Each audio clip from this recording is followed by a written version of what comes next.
ده حاليا دلوقتي بنشحن البطارية يا جماعة. تمام. اللي هي المجموعة ديت، اللي هي بديل للبطاريات اللي هي الليثيوم أو مية النار وكلام من ده إن شاء الله بإذن الله ربنا يوفقنا في الاختراع. اختراع بسيط بس هيغير حاجات كتير جدا في الطاقة الكهربائية. دايرة الشحن قدام خط الشحن اهي، حوالي 73 فولت. وادي الجهاز شغال بتاع الشحن اهو. تمام. بتاع السكوتر التروسيكل. واشوفوا دايرة الشحن، اللهم صل على النبي، الله اكبر. بتشحن في مدة قد ايه؟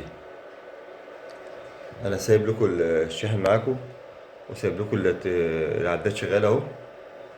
تمام. بيقيس معاكم، بيطلع اللهم صل على النبي في بعض من الثواني ودقايق ان هي بيشحن بدل 5 6 ساعات، ولا 6 ساعات و6 ساعات او 8 ساعات. تمام. ما بيكملش ان شاء الله ال 11 دقيقة. وانا معاكم لغاية لما يخلص ويتشحن بإذن الله.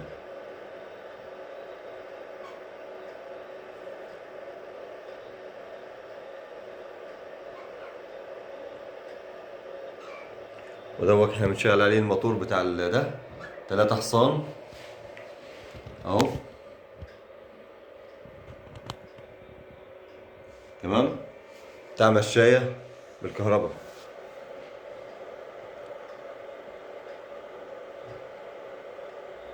ده 40 فولت.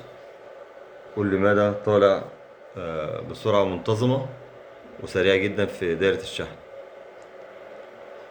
وده ميزة حلوة جدا لأي حد هيشتري سكوتر أو تروسيكل أو عربية، بدل ما يقعد في بيته يقعد 6 8 ساعات يقعد يشحن. لا، في مدة قليلة جدا جدا.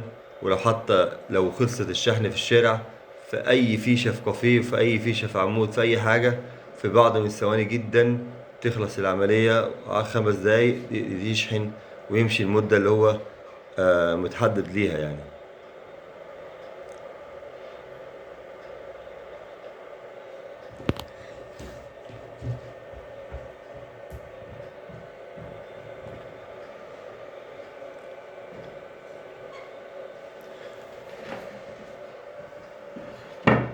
ده كده الغطا بتاعها،